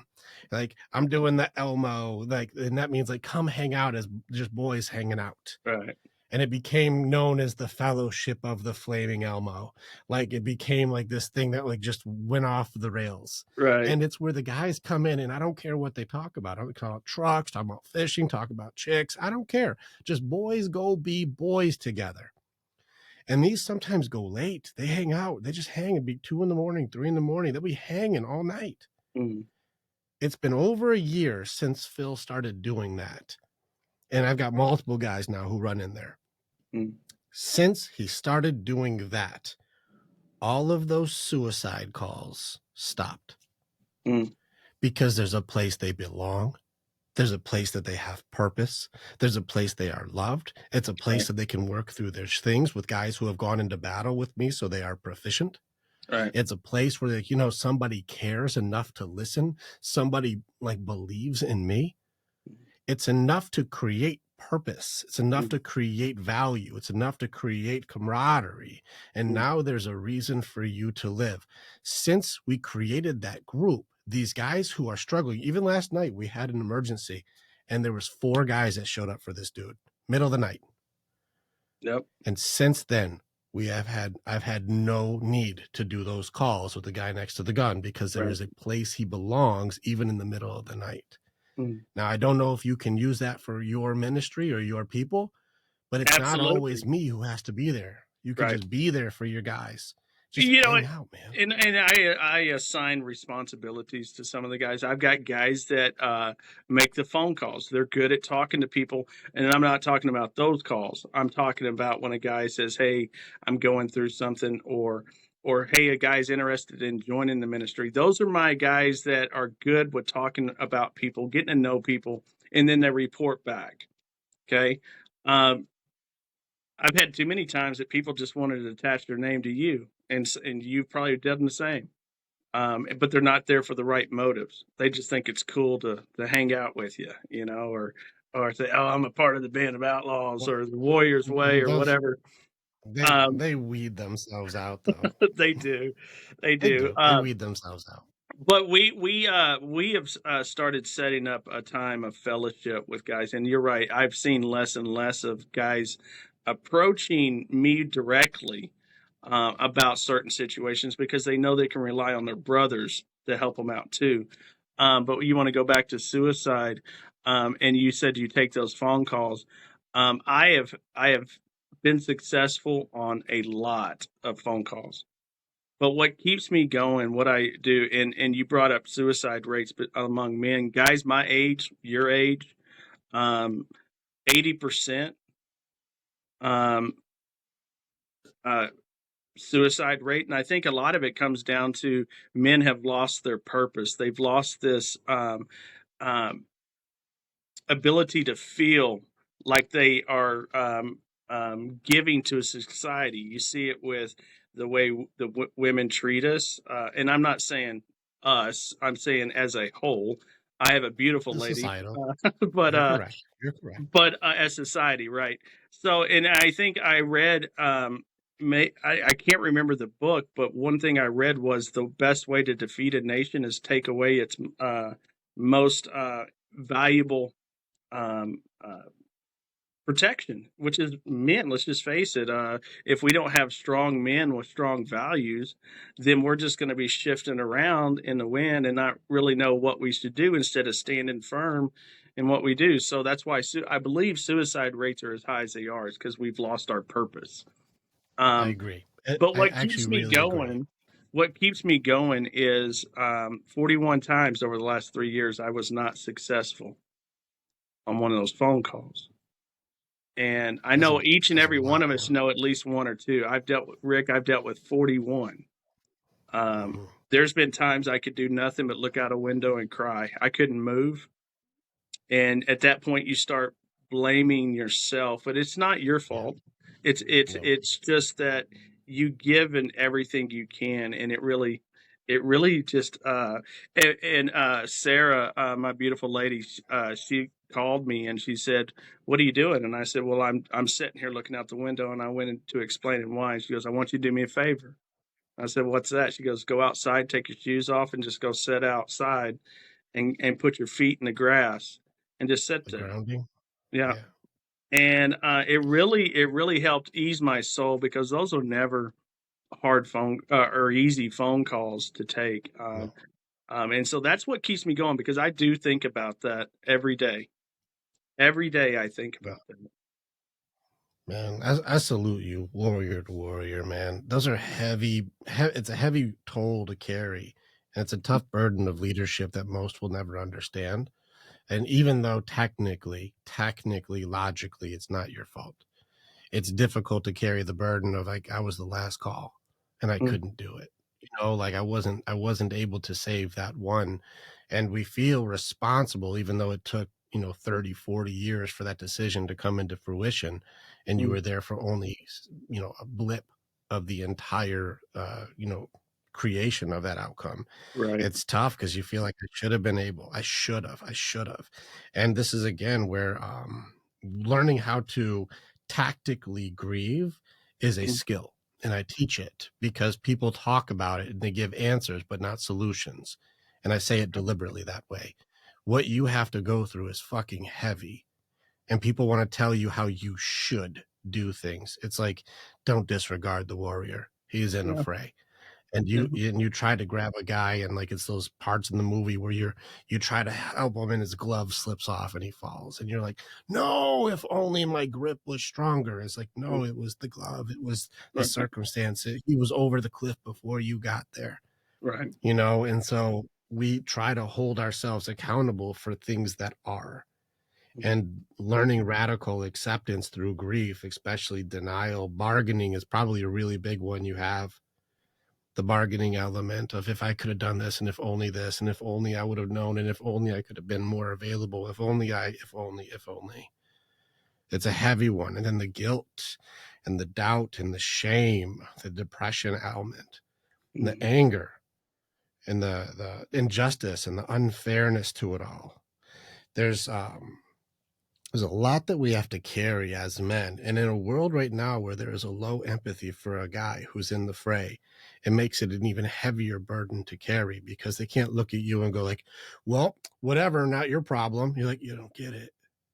yeah. You've never had to hold the burden. It's Atlas's burden. You don't understand. The world is on my shoulders. And who do you work with who can understand, except for Mm, those who have actually gone into that level of hell? I mm, see you, bro. You're yeah. fucking awesome, man. In Like, society does put a lot of shame on you too. Um, you, I'm sure you get this a lot too, where you feel like people want you to be readily available for whenever they need you, and you never hear from they them try. until yes, they try until they need something. Um, just the other day, I had a guy that sent me a message, and all it said was hello. And because I didn't respond in 10 minutes, I get another message that says, "That's okay. I've given up on myself too." So what is he trying to do to Yeah. me? He's trying to make me feel guilty because I'm dealing with Right. a million things. But I didn't take No, the it has nothing time to actually to do with spend you at all. with him. It has nothing to do with even has nothing to do with even one thing you're doing. What he's trying to do is allocate accountability for his decisions onto you. Yes. It is now my problem is your fault Hmm. because you didn't do what I wanted you to do. And this is most likely a sin of the mother. Mm, Usually when I'm working with those curses, it's a very emotional thing. It's very manipulative, very starts falling into narcissism, and mm, I don't use that lightly. It goes into, I shall allocate all of the shame, blame, and judgment onto you. You should feel bad. You should give me all your time, your energy, and I will make you feel terrible if you don't do it. And hmm. so I shall bleed you dry. I shall take everything from you that I can. It will never be good enough. And then once you're completely depleted, I'll tell you how you never could have helped me in the first place. And then I'll put the rest on somebody else. That's the type of behavior that you start seeing. And you go, hold on, man. Like, I have an armor and a defense against these types Right. of behavior because I understand those aren't mine. Right. And if you want to Or use or blame, shame, judgment, or even guilt, or block it. they call you up and they say, "I love you, but you're doing this and this and this wrong because it isn't what I wanted." How are you going to tell me Of you course, love judge. me and support me and then tell me how I've let Well, you down. I'll accept this may be how you love, but it doesn't mean that I agree with how you love. Yeah. There's been times that I've and I don't know if you've ever experienced this, but because of a conversation you've had with somebody, your attitude toward the Mhm. people around you after you get off that phone call has shifted, and now It can, you're not yes. giving them a part of what they need from you. Yes. Well, I mean, this is because this is why when I say I see you, it's not like Avatar, like I see you, like Right, like this is where like no, I know what you're doing. I go in there too, and right, it's not common to find a guy who really does it. There's people who say they do, especially in the religion world. They say they do it, but they don't do it. right. And so, no, I see you. And yes, you remember when I said I take on the mountain. Mhm, When you talk about purpose, and this is just for any guy who's listening, I need my purpose. I need my purpose. When I talk to another man who has found his purpose, God does not ask easy things. That's how I know you found it. Is right, you have a job that you're like, I didn't necessarily want that job. When right. God tells you and I to go in, for me, it's gather mountains. Because Mhm, to God, my mountains are a grain of sand to him. So give them to right, God. He's happy to take those. Well, what do we have to do? I have to go into your nightmares. I have to go into your suicidal thoughts. I have to go into your traumas. I have to go into your PTSD. I have to go into your molestation. I have to go into your rapes. I have to go into your abuse. I have to go into your abandonment. I have to go into the neglect. I have to go into all of the things that created the defenses that you have now, which is a defense created as a child. So here mhm. you are with your cast iron, skillet duct taped to a piece of fucking driftwood, and this is an armor you created when you were 8 years old, and now you're a grown-ass man still wearing your armor from when you were an 8-year-old. It And I'm doesn't like, it's fit the wrong anymore. armor, it's the wrong It don't style, fit it doesn't anymore. even work. Right. And so we call it protection, but it starts to mimic more of a prison where Mm, you block out all emotion, block out all pain, block out all sorrow. I bar the windows so I can't be hurt ever again. And if you ever want to get close to me, Steve, if you ever want to say something nice to me, you got to go through the metal detectors, the lie detector test. You got to get the pat down. We gotta, put you in the waiting room. You're going to talk to me through the glass window, through the right, phone. And then you can tell me something nice. Then you can tell me you love me. And I'm like, right. it's kind of weird that this protection system sounds a lot like prison, man. It is. It is. Hmm. And yet we call It ourselves safe and secure. it's the fear of being It's vulnerable. weird to watch, of course, but that's how you find camaraderie and you find strength and you find Mhm, love and you find yourself. You right, reveal yourself to you. And mm, so I see you, warrior. I see you go into the fray, and I see you. And I don't think a lot of people will get it. Even mm, listening to this, it's nice to hear, but they don't understand. They know of, but don't know. right. And there's people who think they are this, but they aren't. And that's not a judgment. It's an observation. It's location. Mhm, Well, you don't go in absolutely. there. Well, I read the book. I'm like, that's not the Mm. same thing. That's not the same. You read the book, but did you apply the practice? Did you apply the Yeah, principle? I read all about Dallas, and so I know all the facts. I'm like, you ever been there? Well, no. I'm like, then you don't get Dallas is it. I may get a lot of hate for this, but, I worked in Dallas in the design district for 5 years. I would rather drive through Fort Worth any day than Dallas ever again. Uh, Then you get yes. it. Oh, man, Dallas is it can be very pretentious at times. It's and places just as they are. And so, Mhm, man, I'm with you. I think that I see what you're doing. There's the God element of things is very lost today on church and religion. Even on my spirit side group, I have a guy who's a doctorate in theology and a guy who was a pastor of Dead Sea Scrolls, Sea Scrolls. mm, That was okay, he was a minister of. So I have very qualified guys, and both of them have church wounds, mm, and they're both like, no, we are the church. A mm, congregation of brothers is the right, church. We don't need a building for this because people will use God. And this is one of the things I talk about is men of God, or are you a man of God, or are you a man who uses God?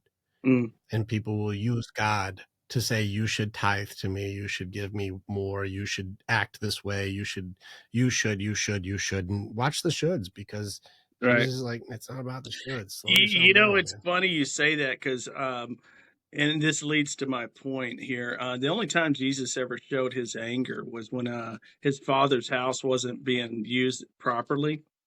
And he called it den of thieves because they were selling things in the church. Kind of reminds me today when you go into these big mega churches and they got a Starbucks in the front, they got a bookstore over here. What's the difference between that and what Jesus was upset about? Um, It's a good question. I don't want to and answer that. I like the coffee. yeah, dude, I do too. I love But that shirt. a lot of people ask me that question all the time, Steve. How can we give to your ministry, and why don't you ever preach on tithing? Well, here's the way I look at it. I think Old Testament law was done away in the New Testament. It was a fulfillment from Christ on of Old Testament law, but the Bible says that the Lord loves a cheerful giver. Right? He didn't say what percentage you have to give. Right? And I tell them all the time, it is my responsibility as a leader to pray that God supplies my needs. That's what he commands me to do. It is not my responsibility to do and come out and say, I need this much, this much. No, it's your responsibility to listen to God, to listen to conviction and the Holy Spirit. Because if I'm doing what I'm supposed to be doing, whether you give me money or not, it's not my job to ask you. My job is to ask God to supply my needs, and he will do it if you listen. If you felt led to do that, you will do that. But it's not my job to go out here and go, hey, I'm going to go do some battles on TikTok because I've got this going on. And I Have you sorry, ever was that done was that? that I've too never soon? Was done it. that too soon? Listen, I did I've seen it one time. My baby, she showed me. She's like, here's what a battle is. I didn't know what it was. Yeah. And these people are just yelling at people, and they send them money for screaming, like, come on, come on, blah, blah, blah, blah. And you're like, what is, baby, what's going on? Because we just went live and did deep work psychology to help people out of hell, and I got like fucking $10. That person just got like $10,000 for just going, come on, come on, come on. I am missing Yes. something here. What is Bro, going I've been on? so sweaty after one of my one of my devotion series or something like that, where I just felt like I was on fire, and I need to go take a shower, and I got $2.54. I'm like, what's going on? Yay! But I don't God, put my faith in that anymore, and I don't look to that anymore. Uh, I'll tell you a story. One time, and it may sound insignificant, but it really played a huge role in my faith. I told you I gave up a lot to go into the ministry. And if you're doing it for the right reasons, it is not a very financially successful thing. And I use my dad's, I made more money than my especially dad at did first. when I was 12 years old. My dad wasn't in it for the money, right? But uh, I needed about $200 one time to pay these bills by the end of the week. And here we are Friday, right? And I remember I was about to go live, and I went down to the store to get a coffee, and I was in my vehicle, and I said, God, you promised me if I did this, you would take care of me. You promised me. And I didn't say another word. I just drove back, and I got on my live, did my whole series in the morning.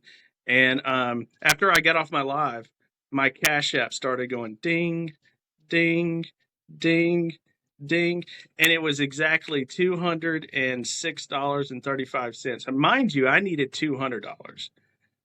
I never said anything to anybody else. So to me, it's like I didn't have to say that. I just had a conversation with him, and he knew exactly where my heart was. I was going to go ahead and do it regardless. And he gave me enough to pay my bills and enough to buy a cheeseburger. So not only did he provide, he also fed me. So I I think got a that water faith thing, burger. that water. That's a good story, man. That's a good story. And like, I see a lot of the faith element of things where people think they're using God. No, you gotta let them drive a little. And I Yeah. think God gives opportunities. I don't think he gives deposits. And I Right. think he gives you a chance to do the right things. And so people wait for God to Mm, answer the prayers the way that they think he should. And I'm like, that's right. not the game. I believe the game's free will. I believe it is. Right. I believe that's the one thing that he created to separate us from other things. And so when you pray, he's going to give you the thing that gives you the thing. So it'll be in free will, it'll be in choice, Mm, it'll be opportunity. And right. so I fucked around last year. I prayed for wisdom. I wanted to be a good leader.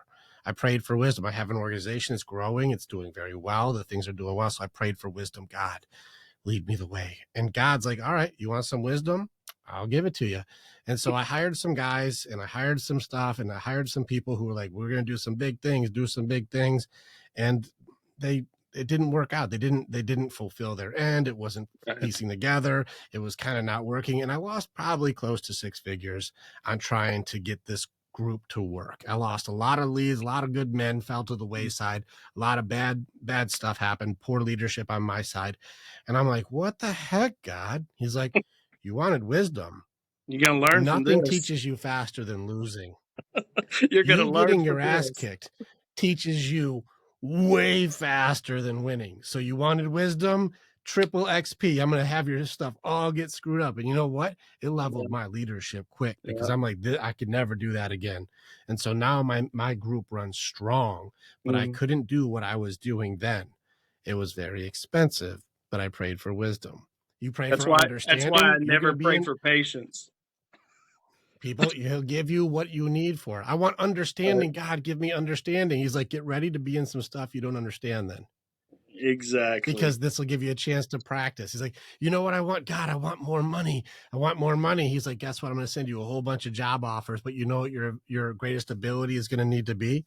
Availability, because you can't keep Okay. doing what you used to do to get the new money. So you're going to need Right. to maybe move, or you're going to need to get a different job, or you're going to need to do something, new skill or new ability. But Right. the opportunities will start showing up and you're like, no, I wanted a deposit. He's like, no, I give you opportunity. Right. Right. So he shows up in these weird ways. It's just not the way we want it to be. Like we fucking know. Mm. Like it'll show up in free will. It'll show Right. up in a choice or an opportunity. Now, this is why it's hard, is because Right. some of the things that we think that we want from God come in through pleasure. And Right. who else plays in pleasure? That smooth looking You're George about to meet Clooney Charles. guy. I mean, Ooh, he's gonna be like, "Hey, man, you been reading the Bible? Me too. I love that thing. You want to come hang out with Charles?" right. Oh man, it goes back to I just thought of something when we were talking about pride. And once again, what I used to do for a career was wrapped up in a lot of my pride, right? There was no one that was better at metalwork than I was. I could walk in and I could compete with any dude, right? You say I can't build it, I'm going to show you I can build it. And so when I was being led to ministry work, a lot of the jobs that I would normally take on, they started falling away, right? It wasn't about, it's almost like God said, huh, let's see how much you believe about this surrender word, right? And I make custom knives, and I do ministry full time. I use the knives now so that I can continue doing full ministry. It's a side project and it helps fund me to be able to do this full time. I also take on some different clients, designers that ask me to build, some custom metalwork. But I tell every one of them the ministry comes first. So it may take me a little longer, but you're going to be happy with the product. And I think it was a reverse of what I was building before to what now I'm building, because it's all to do with the ministry work. It's all to glorify God now versus glorify Steve. And so I think anytime that we go to do something, if we place the reasoning, our motive behind doing a certain thing, he's going to honor it. He's going to glorify it. You got to have your motive right. I love that, dude. You want to hear something cool to kind of go along with that? What's that? In the warrior's way, as we train together, we do really amazing things. You can see my code name is a curse breaker because I'll Hmm. come in and help you defeat. Like I can still show you how to beat that worthiness and that doubt. I can show you in 5 minutes. I'll teach you. You can take it to your guys. I'll Right. show you how it works and beat it very quickly. That's how I got my code name. I Mm. would code name you Blacksmith. Why? Because not just because of the iron work, not because you Right. can build, but you build the tools, you build the weapon, or it'd be like Hephaestus or something. It'd be some sort of like you build the tools, you build the weapons, Mm. but not just that is because you are the wielder of something solid, something versatile, something useful, something powerful, something stable. Mm. You are the one who can and bend metal to your will, but make it so that people's foundations and their armor and their strength is capable, solid, useful, and competent. You are unique, creative, powerful. And this is something we're being like, a code name in what we do. It's an honor to be able to see another guy who's got a Blacksmith, huh? specific skill. Yeah, that'd be code name like Hephaestus, the armorer of the gods, like something You know tough, what's something funny is badass. I was commissioned to build a lady the full armor of God, right? And right now I'm building everything toward period, right? Where what it would look like when the Apostle Paul wrote about the armor of God. He was chained to a Roman soldier, right, like a gladiator style dude. So everything the Romans in those days they used short swords for close hand to hand combat. So this I saw it. I saw it. I actually I can have one make you right one. here. I Yeah. can make you one, dude. Please, bro, threaten me with a good time. I would be honored. I made a broadband sword. It was probably the most difficult thing I've ever done, but I had someone reach out and say, "Steve, I want this sword." And it was 36 inches long. It was like Conan the Barbarian, dude. This thing had some weight behind it. And she hung it up on our wall. So I love doing that. I love that creative side of doing things like that. But I want to make it authentic. I want it to represent I'm a, I'm an architecture guy. I like old school stuff. I like most of the stuff I do is by hand because I sold all my tools. but uh, I love stuff like that. So as far as the armor of God commission piece, I've already got the shield. I've already got the helmet. Dude, that helmet is sick. It actually fits nicely. And I'm still finishing up the sword, but I love doing stuff like that. But now it's about priorities. Where am I placing um, the ability, the talents that God's given me? Is it to increase what He's called me to do, or is it to make Steve feel good about himself? I'd rather use it to keep doing what I'm called to do versus um, being boastful about it. Well, I think there can still be honor in what it is that you do, but you're building the armor of God for people all the time. Yeah, It's not a absolutely. commission thing, it's what your calling is. And here you are helping guys and people who Mm, don't have protection against the attacks of anxiety and right. depression and suicide and fear and doubt and all of these pieces. You're Mm, helping them build a defense that gets them through difficult times so they can right. serve their purpose. This is And I code know name this will be Blacksmith. relatable to you too, because look, I can build the armor, I can give you all the tools, but you still got to put it on. Mhm. I can't force you to put it on. You, I've got so many people that have said to me before, I still feel this way, or I'm still having this trouble in my life. Why? I've given you the tools. It's not my Mhm. responsibility to put it on you. You've got to take the initiative to put these tools into practice. I can just show you the Correct. results of what's I going to tell happen people if if I'm you use coming, it. yep, if I'm coming to hell to get you, I'm not carrying you out. Put your shoes on. Exactly. I'll show you. I'll show you the way. Exactly. I'll show you Yep. the way. If you choose to not come, that's you. Yeah, it's an Uh, honor, dude. It's cool. You want to kill something together real quick? wh- I do this often, and anybody's heard other shows we've done it.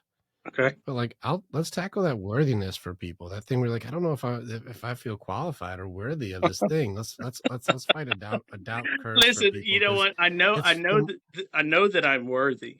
It's just that initial thought of, am I yeah. prepared to go to the next level? Shut up, Steve. All right, so let's do it. I'll do that. Am I prepared to go to the next level? Am I good enough? Am I Right. whatever? Let's just help people real quick. When you can identify just doubt by itself. Now be aware too, because a lot of the curses that come in are combined. So like doubt plus fear is insecurity, or Right. doubt plus bargaining starts creating some sort of compound, complex, not good enough denial protection system. So it gets complex. But let's Right. just stick with what doubt is. I'm not good enough. I'm Mm, not worthy. I don't deserve. I'm not tall enough, smart enough, cool enough, talented enough, have enough likes, whatever it is. mm, The definition for doubt is that doubt offers nothing and takes from you everything. That's how it works. Now, this isn't the devil. This is mm. just a seed. It's Right. not the devil getting anything because somebody can just cast judgment. You're not good enough. That'll never work. That idea is stupid, Steve. You can't do that. That's a scam. Right. Like people will throw judgment around and put doubt in. Now it's just a seed. It doesn't do shit by itself. Sometimes if it lands on concrete, it means nothing. If it lands in fertile soil, though, that's you. Right. And so doubt offers nothing and takes from you everything. I'm not good enough. The way that you beat it is you have to catch and challenge the offer. You say I'm not good enough. What's your offer? Is there an improvement? Is there a new opportunity? Is there some better way to do it? Is there, Mm. any way that I can make this useful? Like, what's Teach me. the offer? Right. And I'm like, well, if the offer is you're not good enough, well, what's on the one hand? Well, if I go for this, I Mm. have the ability to connect with another warrior. I have the ability to create fulfillment, help other people out of their difficult times, let people know I exist so I can have their back. There's so much purpose and Right. potential and opportunity if I go for it. Right. Or you're not good enough. Well, what's the offer if you're not good enough? Well, there is no offer. It's just you're not good enough. There's nothing. You Right. don't do anything. Like nothing Right. happens. You just nothing. You're like Or like stagnant you're not water. smart enough. You're not. It's nothing. Well, nothing happens. Well, free will's the game. Right. So you still have to pick one. So you're going to go with potential and fulfillment and possibility and your purpose, or are you going to go with nothing? Please choose. Mm. Which do you Yep. choose, Steve?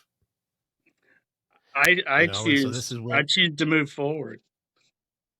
right. If And so if this I'm is gonna where fall, I'm people gonna fall aren't, forward, right? well, they don't catch the offer. And that's why people quit.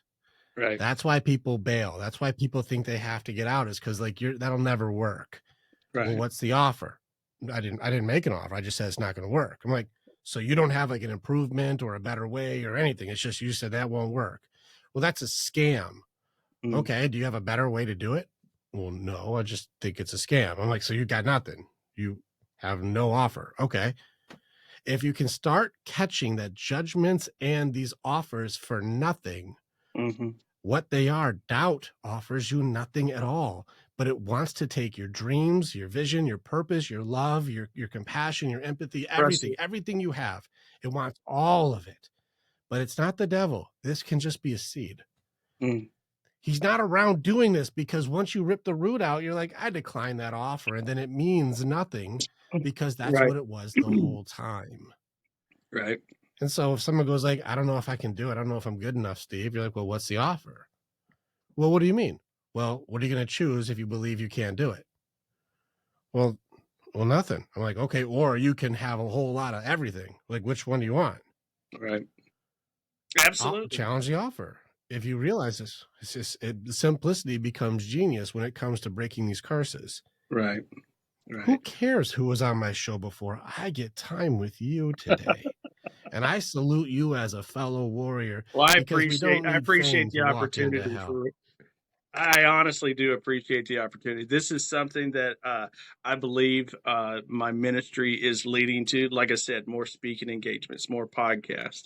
And I've always prayed about that. And then all of a sudden, I get this message from you, and I'm going, what? let me go check this dude out. I see Dwayne Noel on there. I'm like, oh my God, I look up to this guy, you know? But it's something that I'm prepared to do. I think it was that initial of, okay, you've been asking for this. Are you ready? You know, and I got to tell you, before I got on the live with you, the show with you, I was sitting here going, we're gonna smoke this. I know we're gonna smoke this. I don't know even what I was worried about. It's gonna be so fun. We're just gonna chill, and you know, it really comes. There's a difference, and you can tell me this to be true. There's a difference between being confident and being cocky. I don't have to show it from the outside anymore. Where my confidence comes from. Well, it's because you're competent. And that's the difference. And Right, and cockiness is a judgment. Competency is a skill. Like right, I can do what I say. Like right, you say, no, I'm really fucking good at metalwork. That's that's location. That's I'm this good. I know my right, level. right. You know, and so even with the what people will judge, and this is the weapons, these are the weapons. You're cocky. That's a judgment because Mm, someone who doesn't understand. But I also know that anything over 225 is going to be impossible to them. So right, 900 means nothing. And right. so it's fine. You can call me any name that you want. What is your offer? Right, exactly. It leads me to a story when I was a young kid and I first learned how to weld. Um, Everybody in this manufacturing plant hated this guy. He was not the coolest dude to hang out with. He was rude to people. He didn't talk nice to people at all. And he came up to me one day and he goes, "Hey, man, I've seen your work ethic." He goes, "You want to learn a trade?" And I said, "What?" And he goes, "Do you want to learn how to weld?" And I said, "Yeah." And he goes, "All right, you start on my department on Monday." And people told me I would have like a week with this guy before he ran me off. And I'm like, "No, watch, I'm going to change him." You know, because I was a clown, dude. I was a clown back then. I just loved making people laugh and do stupid stuff. And so, um, after working with this guy, and he taught me so much of the fundamentals of what I did, I actually took over his department. And that department was first articles and prototypes. When the companies that we built for, which were Peterbilt trucks, Nova buses, um, some military vehicles and stuff like that. I built the very first one, and then once it passed inspection, then I made jigs for welders to mass produce these. And I'd have these guys that have been in welding for years and years, and here I am, a 22-year-old punk, right? And I'm their boss, and I'm over like 500 welders. And I used to have these guys come up to me and go, "Well, we used to not do it like that at my old job," and blah blah blah, and just start running their mouth. And I'd say, you know what? Um, until you can do it better and faster than I can, we're going to do it my way. And I'm all open to suggestions. If you've got a new way for me to put into practice, I'll listen to it. But until then, until you can actually beat me at what I do, this is my job. Your job is by the hour. But I was cocky back then, but that also was confidence in my capabilities. But could you do it? Could I do it? Oh, yeah, absolutely. Well, I used then you were competent. it used to take me, I used to build these light fixtures for these tank truck haulers, and I could weld one solid out in 3 minutes. Aluminum, It's welded amazing. out in 3 minutes. And then later on, a guy that I created a business with, he now has a 50,000 square foot showroom, and I go visit him from time to time because we started out in a dairy barn, right? And now he has a 50,000 Mhm. square foot manufacturing facility. And we go hang out. He's still got old pictures of me when I was a young punk kid fishing on boats and all kinds of stuff. But he has a robotic welder now, and he I watched one of this robot weld out the same boxes that I used to weld out in a dairy barn. And I said, "How long does it take to weld that out for that robot?" And he goes, "About 6.5 minutes." And I said, "And I used to do it in three." And he goes, "Yeah, but I didn't have to pay insurance. I didn't have to put all the other stuff into manpower like I did with you." But one of our most successful Right. years is we had three guys, and we worked and worked, and we made about $2 million in profit in one year, just three employees. And now he has this 50,000 square foot place, and he's got a multitude of people, and he still goes, that was my most successful year. I mean, bottom dollar, It's that was my amazing. most successful year, because you can do so much with a guy that can do 10 things than you can with a guy that can only do one thing. That's the way I look at it. Competency. I'm like Yeah, you. I think I want to build an army around me with guys that are like-minded, like myself, like yourself. And I revert back to what D.L. Moody, again, another very influential evangelist. He said, "The world is yet to see what one man can do who is totally on fire for God." And I tell my guys all the time, right. I want 50 of you. That quote sits on my Mhm. mirror. I look at it every day. The world is yet to see what one guy can do who is totally on fire for God. I need 50 guys just like that. I think that the legacy we leave behind is going to ripple through generations. Mm. Pretty awesome, Steve. What we do here echoes in eternity, right? Yeah, yeah. I see you, Maximus. What we Probably do one in of the best, life echoes probably in one of the eternity. best movies ever made. It's a tough movie, man. It's a tough movie. It's pretty awesome, man. I'm gonna concur with you. I do lean. Remember, I went deep philosophy, so even Stoicism for Marcus Aurelius's memoirs. Right, He was king of Rome at the height right. of Rome before the plagues hit, and he said, even though I may be king, if you can give me better information, I reserve the right to Mm, change my mind. And this is something that I do with my men also. My program has gotten nothing but stronger because I believe a good idea can come mm, from anybody. right, And so my ego doesn't get in the way of that's really good. We can use mm, that right now and make things better. I right. think it shows also competency in your leadership. Mm. And I think that, when I get to meet guys like you, I find it highly honorable because people like you are worth following. Well, thank you so much, and I appreciate that. I teach my guys some of the same philosophy that it goes along the same lines. I tell them there's three things a man should live by. One is have a king's mindset. That goes to how you express yourself, how you carry yourself. When you walk into a room, you need to command respect. Um, you need to most of the most influential kings that I can remember were people or kings that loved the people. They loved taking care of the kingdom and the people. They weren't dictators. They weren't tyrants. They were kings, and people loved their king. Right. The next thing is have a servant's heart. Most kings were servants of the people, but you have to have an attitude of service to other people. You're not too good to take on that responsibility. And then the last thing is leave the judging to God. That's it. I love them. I concur with those. I can live with those ones. Those ones sound good to me. Right.